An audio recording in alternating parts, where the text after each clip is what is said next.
biggest lie. And it has to be true. So be truthful about the lie. At 1-800-822-9624, Jeremy, is this you? Yes, sir. Tell us the lie. All right, 10 years ago, I filled out a job application, and I lied on there, said I went to University of Toledo, and I graduated. Oh. And the hiring manager hired me. Said, that's good. You got that diploma. I said, yeah, okay. So I started my job, and I didn't know the boss went to Toledo. And we got to be pretty chummy together. Well, he decided to bring me along to a weekend at Toledo, a banquet. Oh, no. And we were there 2 days, and then no one knew me. So he got weirded out about it. He asked around, and he checked, and he found out I lied, and I got fired. Oh, after how long? After 3 months. Oh, man. Well, you probably didn't know where the hell you were going. Right. Hey, let's go down to, Borgie's Deli and get some, let's go there. Now, where's that again? Let's go to Center Street. How about Main Avenue? Jeremy, do we have his information? Yeah. Thank you for the call. We appreciate it. That's funny. So, the Scammies at 1-800-822-9624. We'll start airing some of the best ones we've taken off the air. What bar did you hang out in college? Oh, that one on the end of the street down Mr. there. Magoo's. Yeah. Too drunk. Is that still there, Mr. Magoo's? Never heard of it. Oh. All right, so more of your calls in a moment. Now your celebrity news. All right, the Queen has pardoned Harry and Meghan. Actually, she released a statement yesterday, and she said, she will help them transition out of the limelight, out of the moolah. They want to be financially independent, which is actually admirable. Yes. She did say she would prefer if they would stay, but she accepts and supports them. I thought she was, for being a 93-year-old lady, I thought she was very, very understanding and open-minded. Yes. Or she takes bad news well. And if you know anything about her life, she has gone through a big pile of ultimate tragic news. Well, I thought she was pretty hip for her age. And she cares about the quality of life for her grandson. Yes, no, I was very impressed with her. Now, she kept calling them Harry and Meghan, and not the Prince and Princess of Sussex like they normally do. Yeah, whatever the hell they are. Don't leave the royal family and expect the royal treatment. By the way, they'll be okay. Harry has $50 million in the bank. Oh. You know what Prince Charles is worth? How much? 88 Yeah. billion. No! With a B. Well, property maybe? Man, that's a stretch. But It okay. has to be property. He's worth $88 billion. He technically owns large parts of England. He is like the dude who gets the taxes. I listened to an entire half hour of the financials of the British monarchy I would last love to week. hear it. Oh my God! For doing nothing, basically, he's got $88 billion, right? It's just generational wealth transferred to you from the Duke of Double Cornwall. Yeah. So basically, he can give $1 billion to Harry, Sure, and let him go run naked through the fields of Canada or whatever he wants to do. By the way, one of the commentators in England yesterday said that this was all Meghan. She pushed to have this happen. She had no idea how unglamorous it really is to be a royal. You're basically a civil servant in a tiara.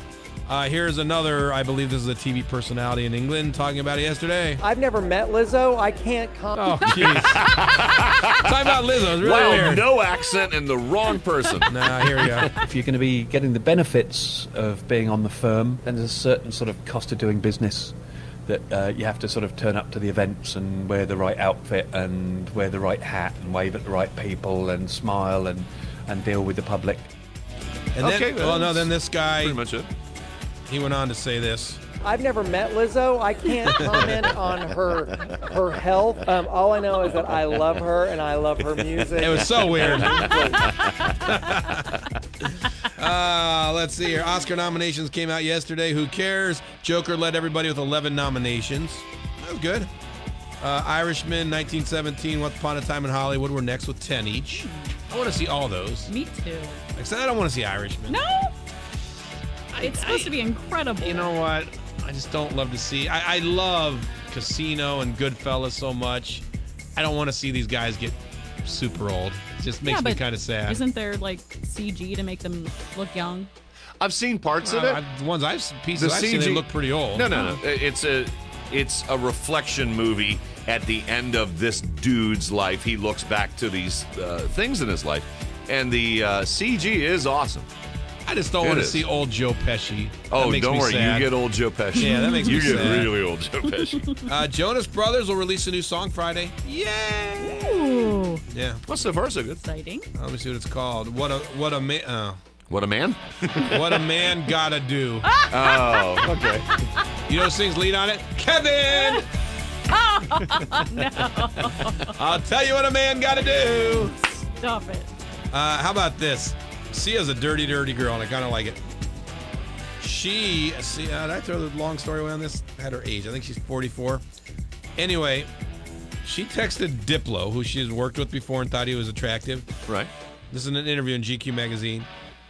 She said, "You're like one of 5 people that I'm sexually attracted to. If you're interested in some no-strings text or sext, then just hit me up."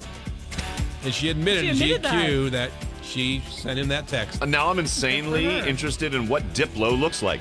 We've played his music, but I've never Googled his face. He's a decent-looking dude. DJ, who knows? He stands behind a speaker. And she stands behind her wig, so it's perfect. Nobody knows what either one of them looks like. You got a picture? Yeah. What's he look like? Let me see. Oh, if I was Sia? Oh, hell yeah. Like a young Tom Hanks. Should be climbing 3 rungs up to get to that. I don't think he's that great looking. Well, like Tom Hanks. Deal with, hey. Sia's not either? Yeah. All right. They're both kind of, in the 5s, the 4s. So, this is insane. First of all, I sat there this weekend watching NFL saying, how in the world was Tony Romo such a bad quarterback but such a good announcer? He's amazing in the booth. Amazing. Good for him. Anyway, he makes $4 million now to be an announcer. ESPN is trying to lure him away from CBS. They want to pay him $10 to $14 million a year. Monday Night Football? And make him the highest paid sportscaster in history. Savvy. Which I didn't know any announcers were worth that kind. I don't watch the game. Oh, Tony Romo's carrying this game. I got to watch it. To me, I don't care who's doing it. And I'm a big sports fan. I don't care who's doing it. I find his insight and his enthusiasm. He could be dead wrong. I love his enthusiasm. No, Dave, I think he's great. Well, I think he's surprisingly great. But if there's not 2 teams I care about, I don't care who the announcer is. That's why I don't think any announcer is worth $14 million. I think that's savvy. There are some people who will go over there and check out a game otherwise. You could have had William Hung in the broadcast booth last night. I still watch it because it's college football. I don't care who the announcer is. What would it sound like, Jimmy? That would be really good. That would be really good. Well, no, I'm not going to say it. Can't do it. That's celebrity news.